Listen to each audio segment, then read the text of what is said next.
Buonasera, benvenuti al TG Sicilia. Vediamo i titoli di questa edizione. A Lentini l'ultimo saluto a Margaret, la 22enne morta durante un intervento al naso. Dolore e commozione davanti alla chiesa di Sant'Alfio. Era una ragazza che aveva tanti sogni. Una tragedia evitabile, quanto emerge dalla relazione dell'ASL 2 di Roma. Presto saranno ascoltati dai PM i 2 medici indagati. Si indaga per omicidio colposo. Peggiorano le condizioni della madre della piccola Gloria, morta giovedì scorso subito dopo il parto alla Garibaldinesima di Catania. Numerosi punti oscuri che la magistratura vuole chiarire. Non era pericoloso. Sulla vicenda del montacarichi precipitato a Palermo parla il fabbro che lo ha costruito. Intanto migliorano le condizioni dei 4 feriti. Crisi idrica, 5 comuni del Nisseno sempre più a secco per il prosciugarsi dell'Ancipa. Corsa contro il tempo per i collegamenti con nuovi pozzi, unico rimedio provvisorio. Catania sempre in testa per i costi della Tari. Una famiglia catanese paga in media 594 euro annui. Messina il capoluogo più virtuoso con un calo della tariffa del 30%. Calcio, il Catania, dopo aver ritrovato la vittoria con il Trapani, pensa già alla trasferta di Avellino. Rimpianti per il Messina dopo la sconfitta 2-1 contro l'Altamura.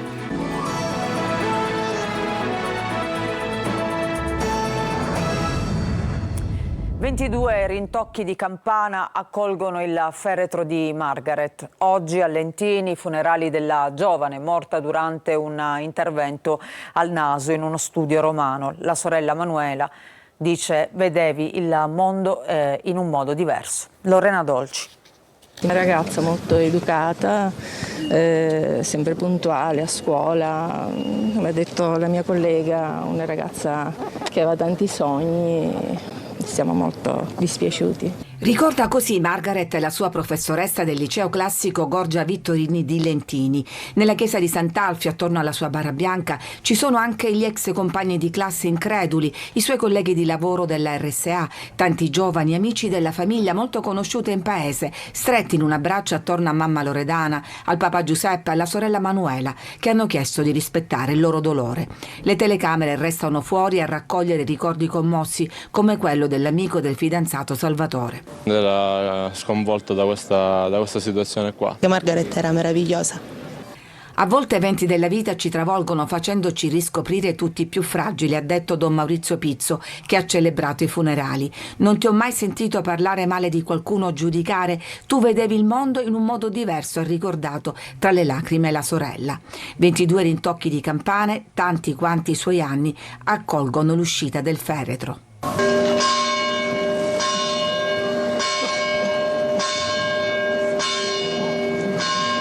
I messaggi di amore affidati ai palloncini bianchi, come quello di Salvo: sei la piccola stella che porto nei momenti in cui non ho luce. Dolore e rabbia per quella morte che ha infranto i sogni di una ragazza che per ritoccare la punta del naso aveva scelto fra i tanti visti sui social lo studio medico, finito adesso nell'inchiesta della Procura di Roma.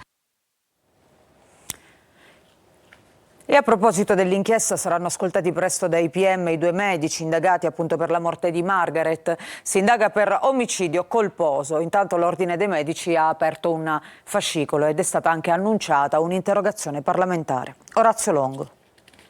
Il dubbio atroce è che con un opportuno e immediato intervento Margaret si sarebbe potuta salvare. Insomma, una tragedia evitabile, quanto emerge dalla relazione dell'ASL 2 di Roma sul cosiddetto percorso clinico-assistenziale della 22enne di Lentini, morta il 7 novembre scorso dopo un intervento estetico al naso in uno studio medico della zona euro di Roma. Secondo l'azienda sanitaria, la giovane non sarebbe stata sottoposta a una corretta e pronta rianimazione cardiopolmonare prima dell'intervento del 118. Nell'atto aziendale si afferma che la notte del ricovero all'ospedale Sant'Eugenio, dove Margaret è arrivata in arresto cardiaco, la paziente ha manifestato l'insorgenza di un'aritmia totale, con i cardiologi che hanno escluso l'esistenza di una sindrome cardiaca precedente. La situazione era di fatto già compromessa, con un edema cerebrale grave e resti di cibo come se nessuno le avesse detto di non mangiare prima dell'anestesia. Nel registro degli indagati sono finiti i 2 medici titolari della struttura, che saranno presto ascoltati dai magistrati, che nel frattempo stanno sentendo anche ex pazienti dell'ambulatorio. L'ipotesi è che di omicidio colposo. La procura sta verificando anche l'esistenza delle autorizzazioni necessarie in capo allo studio, che ora è sotto sequestro per quel tipo di intervento che veniva sponsorizzato sul web, dove la giovane lentinese l'aveva trovato. Previsto un nuovo sopralluogo del NAS per svolgere un inventario e verificare le strumentazioni di emergenza presenti. L'Ordine dei Medici ha annunciato l'apertura di un fascicolo nei confronti dei 2 indagati. Sul caso Margaret Spada è stata annunciata una interrogazione parlamentare per chiedere l'intervento urgente del Ministero della Salute. Cambiamo argomento, ma restiamo con la cronaca. A Catania peggiorano le condizioni della madre della piccola Gloria, la neonata morta giovedì scorso dopo il parto alla Garibaldi Nesima, appunto ospedale catanese. Intanto si attendono i risultati dell'autopsia sul corpicino della piccola. Numerosi i punti oscuri che la magistratura vuole chiarire. Desiree Ferlito. Gloria, e questo è il nome che mamma e papà avevano scelto per la loro piccola, la neonata morta poche ore dopo il parto nel reparto di terapia intensiva neonatale dell'ospedale Garibaldinesima di Catania. Intanto si aggravano le condizioni della madre della piccola, che adesso ha la febbre alta e una situazione clinica non chiara. Sono tanti i punti oscuri che la magistratura dovrà chiarire, a partire dalla corsa al pronto soccorso della mamma di Gloria 3 giorni prima del parto con copiose perdite di sangue. La donna, alla 40ª settimana di gravidanza, ci racconta l'avvocato della famiglia, è stata rimandata a casa con il consiglio di fare una doccia calda. Ritorna in ospedale il 13, alle 6 del mattino, un giorno prima del parto. Ha delle contrazioni fortissime. La ginecologa di turno decide di fare una manovra manuale per rompere le membrane. Dopodiché viene lasciata in una barella al pronto soccorso per 8 ore. Un lungo travaglio, dolori fortissimi, 7 centimetri di dilatazione. A quel punto mi aspettavo un cesareo, ha detto il papà della piccola, l'avvocata Amata, che segue la famiglia. I medici, ostinandosi nella scelta di un parto naturale, estrarranno la piccola con l'aiuto di una ventosa, un attrezzo che ormai si usa con rara frequenza in sala operatoria.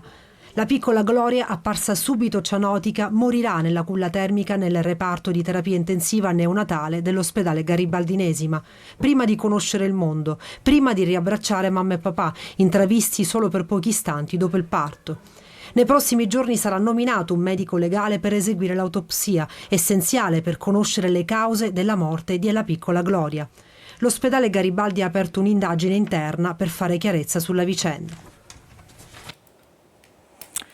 Intanto c'è un'ultima ora, ha un nome e un volto il presunto responsabile dell'attentato incendiario che nella notte tra il 5 e il 6 novembre scorso ha distrutto la sede di un'agenzia di onoranze funebri in via Attilio Regolo a Comiso. L'uomo sarebbe il fratello della vittima. Alla base dell'accaduto ci sarebbero forti dissidi familiari. E adesso invece andiamo a Palermo per parlare di questa tragedia sfiorata di un montacarichi che è crollato e che ha causato il ferimento di 4 persone. Parla il fabbro che lo ha costruito e che dice non era pericoloso, ma adesso i miei familiari stanno meglio. Sentiamo Marco Gullà. Francesco Paolo Desio è rientrato questa mattina per pochi minuti nella sua abitazione alle spalle del Teatro Massimo a Palermo. È stato lui a costruire artigianalmente il montacarichi che aveva funzioni anche da ascensore, che sabato notte è precipitato causando il ferimento di 2 donne e 2 bambine. L'uomo che vediamo in queste immagini non vuole rilasciare dichiarazioni e alla domanda cosa è successo risponde così. È successo la disgrazia. Ma si sono fatti molto male. Come stanno adesso? Bene, Ma da quanto tempo? Stanno meglio i familiari che non sono in pericolo di vita, ma restano fratture e soprattutto la grande paura per quanto accaduto. Il montacarichi, realizzato al posto di una scala a chiocciola, non ha retto il peso. Certo che ero in casa, ha aggiunto il fabbro, che la notte della quasi tragedia è stato poi aiutato dai vigili del fuoco a scendere dal secondo piano dove era rimasto bloccato perché l'ascensore era fuori uso. Non mi stancherò mai di dire che non bisogna solo controllare grandi e piccoli cantieri, ha detto Piero Ceraulo, segretario File a CGIL. Bisogna mettere sotto la lente di ingrandimento queste situazioni che in città sono centinaia. Sull'episodio la procura ha aperto un'inchiesta. La Procura di Palermo ha aperto un'indagine sui contributi regionali a una serie di associazioni culturali che in 3 anni hanno incassato 418.000 euro intestate ai familiari e a persone vicine a Carlo Auteri, deputato regionale eletto in Fratelli d'Italia, che si è autosospeso ed è passato al gruppo misto. E adesso cambiamo argomento, parliamo della crisi idrica. 5 comuni dell'Ennese nello sconforto per il prosciugarsi sempre di più della diga Ancipa, ma a Caltanissetta sono già stati collegati i nuovi pozzi e a breve erogheranno acqua per 2 comuni del Nisseno. Rita Cinardi. La diga Ancipa ha ridotto a un piccolo corso d'acqua, è quello che ci restituiscono le immagini del bacino che fino a poco tempo fa riusciva a soddisfare le esigenze idriche di diversi comuni della provincia di Enne e del Nisseno e che adesso è quasi a secco. Dal 15 novembre gli ultimi 480.000 metri cubi di acqua dovevano essere riservati a 5 comuni dell'Ennese Ancipa dipendenti, Troina, Nicosia, Gagliano, Cerami e Sperlinga, ma il distacco previsto per Caltanissetta, San Cataldo, Enne e Calascibetta, che adesso dovranno contare soltanto sull'attivazione di nuovi pozzi, non è ancora avvenuto, cosa che ha gettato nello sconforto i cittadini dei 5 comuni. Venerdì mattina Caltacqua aveva comunicato il completamento dei lavori per la messa in esercizio dei 6 nuovi pozzi di Contrada San Giuliano in territorio di Butera, pozzi che sono stati già collegati all'acquedotto Blufi. Siciliacque sta completando in questi giorni degli interventi di riparazione sull'acquedotto che gestiscono loro, per far sì che l'acqua poi possa arrivare al loro impianto di Cozzo della Guardia e da lì verso Caltanissetta e San Cataldo.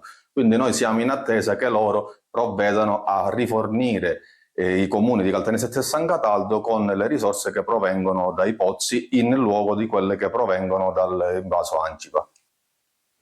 E adesso parliamo di rifiuti, soprattutto della tassa della Tari, perché Catania è il capoluogo in testa per i costi appunto di questa tassa. Una famiglia catanese paga quasi 600 euro annui. Messina invece è il capoluogo più virtuoso con un calo della tariffa del 29,8%. Roberta Lunghi. Si conferma Catania, il capoluogo di provincia con il più alto importo in Italia della Tari, 594 euro annui, esattamente come l'anno precedente. Il rapporto 2024 dell'Osservatorio Prezzi e Tariffe di Cittadinanza Attiva considera una famiglia tipo composta da 3 persone e una casa di proprietà di 100 metri quadri. Dei 10 capoluoghi dove la Tari è più alta, 7 sono al sud. In Sicilia, oltre a Catania, figura anche Trapani con 453 euro. Il calo della tariffa Tari più consistente in Sicilia è a Messina, che passa da 453 euro del 2023 a 318 di quest'anno, con un calo del 29,8%. Tutto legato alla percentuale della differenziata, che complessivamente nell'isola sale arrivando al 51,5%, comunque lontana dalla media nazionale del 65,2%.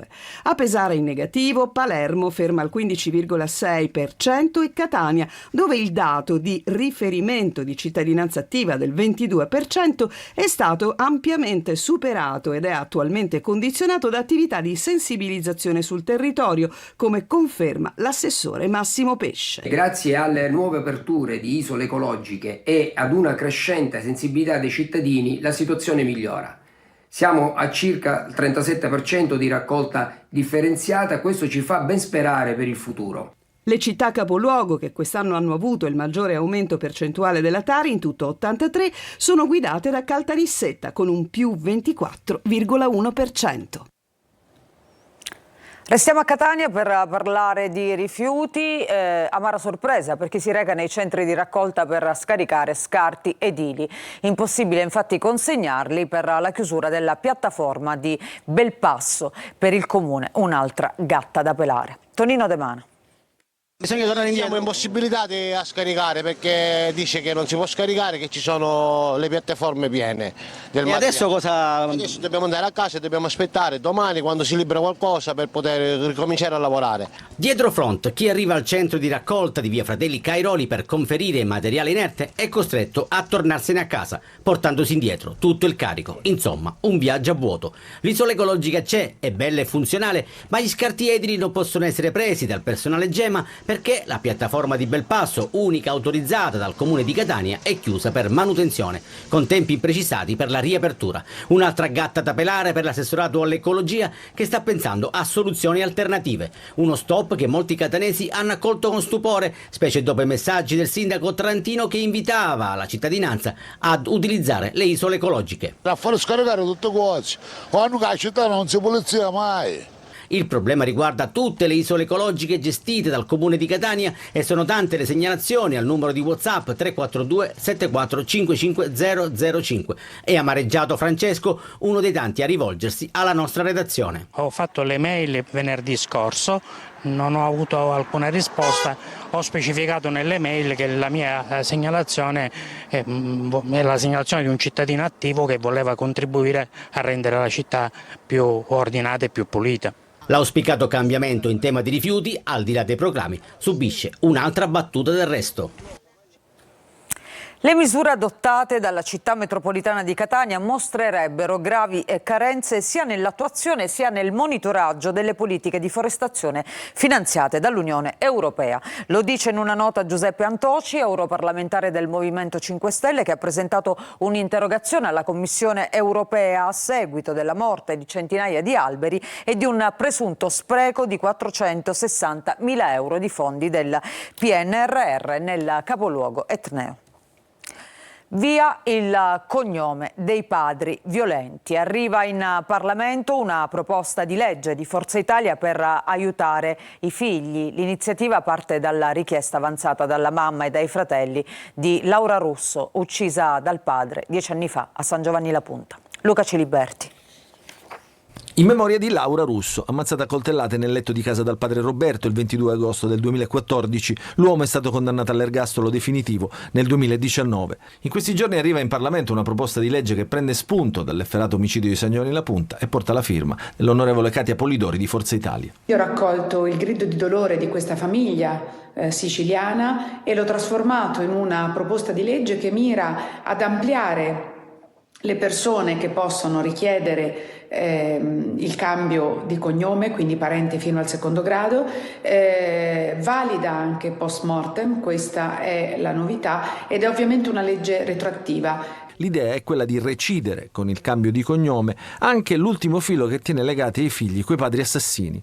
Un fardello che può essere avvertito come pesantissimo dagli orfani dei femminicidi e dei parenti delle vittime, come testimoniano diversi casi di cronaca. Grazie alla dottoressa Chiara Nasca, che fa parte della nostra associazione Laura Vive in Me. Lei ha preparato una relazione e questa relazione è stata presentata al coordinatore del terzo settore Dario Vellini, che di conseguenza l'ha data nelle mani giuste di persone che finalmente hanno abbracciato quello che è il mio sogno, togliere quel cognome scomodo, il cognome di un assassino. Lauretta aveva appena 12 anni, quella notte infernale nel letto di casa c'era anche la sorella Marica di 14 anni che si salvò per miracolo dalla furia omicida del padre. La mamma Giovanna Zizzo in questi 10 anni si è fatta promotrice di molte iniziative contro la violenza di genere, ma i precedenti sono numerosi da nord a sud. Nel 2020 ha cambiato cognome, prendendo quello della madre, la figlia di Melania Rea e Salvatore Parolisi, condannati per l'omicidio della moglie. A Messina, insieme alla riqualificazione delle baraccopoli, nasce il progetto per il risanamento culturale della periferia con 10 borse di studio per gli universitari. La città diventa apripista nazionale di questa iniziativa. Francesco Triolo.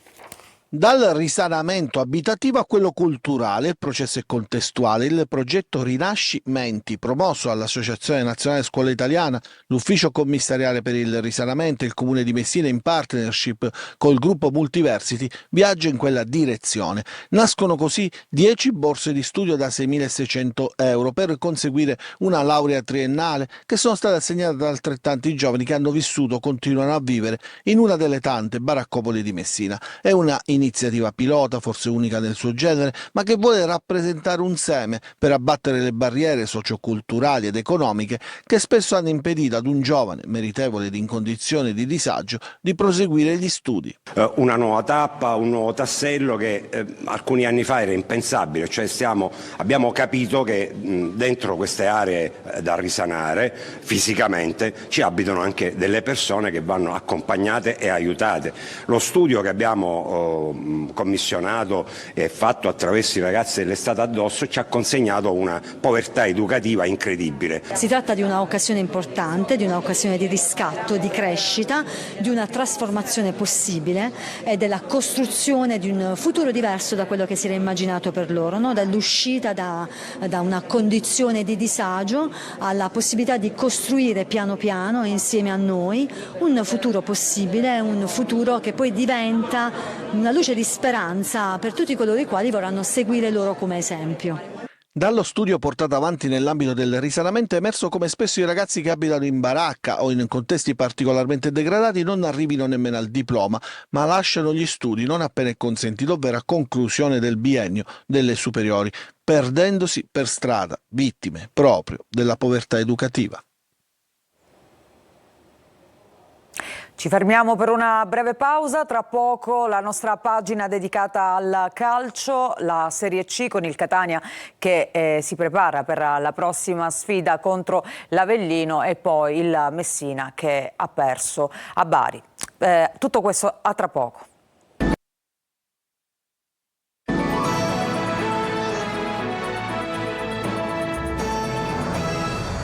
Bentrovati, seconda parte del nostro telegiornale, adesso il calcio. Il Catania, dopo aver ritrovato la vittoria con il Trapani, lavora in vista del big match di Avellino. Il derby ha dato a Toscano altre chiavi di lettura a livello tattico che possono valere anche per il futuro. Ma sentiamo Marco Carli.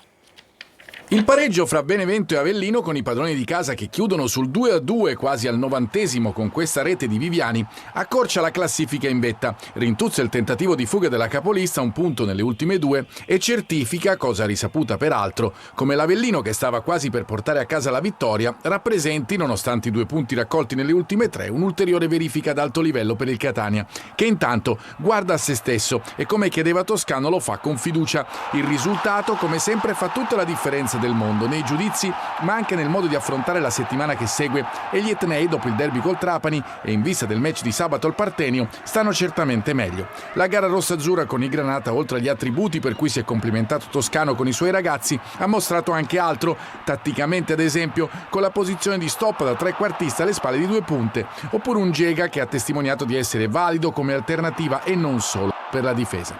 Poi probabilmente il miglior match di Verna è una squadra che ha saputo di nuovo giocare in verticale. Toscano prosegue nel suo percorso consapevole che servono conferme. Abbiamo tirato fuori gli attributi che c'erano bisogno, abbiamo dimostrato la grandissima squadra che siamo, come qualità siamo una squadra fantastica, ci mancava solo qualcosa in più per portare a casa i 3 punti. Speriamo di continuare così e di essere importanti in questo campionato.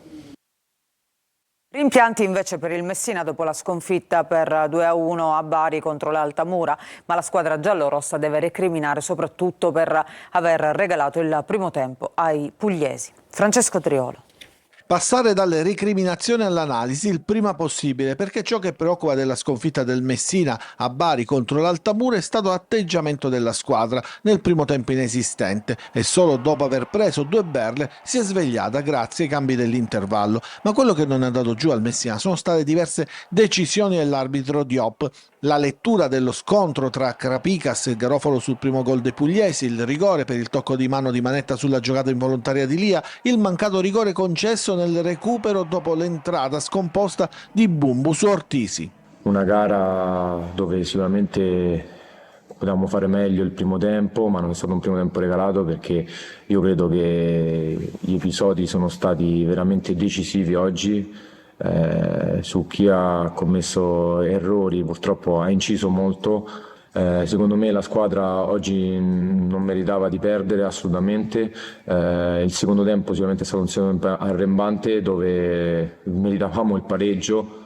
Recriminazioni però che reggono sino ad un certo punto, perché il rischio altrimenti è quello di nascondersi dietro gli alibi e non vedere la reale situazione di fatto. 2 vittorie in 15 gare di campionato, il terzultimo posto in classifica, uno scollamento con la piazza, tifosi e città ormai fin troppo evidente, e l'obiettivo salvezza così diventa sempre più in salita. Il momento è quello più delicato, con la squadra di Modica in silenzio dalla partita di Avellino, che dovrà affrontare 4 scontri diretti: Sorrento e Foggia in casa, Turris e Juventus Next Gen fuori, prima della trasferta a Potenza alla vigilia di Natale.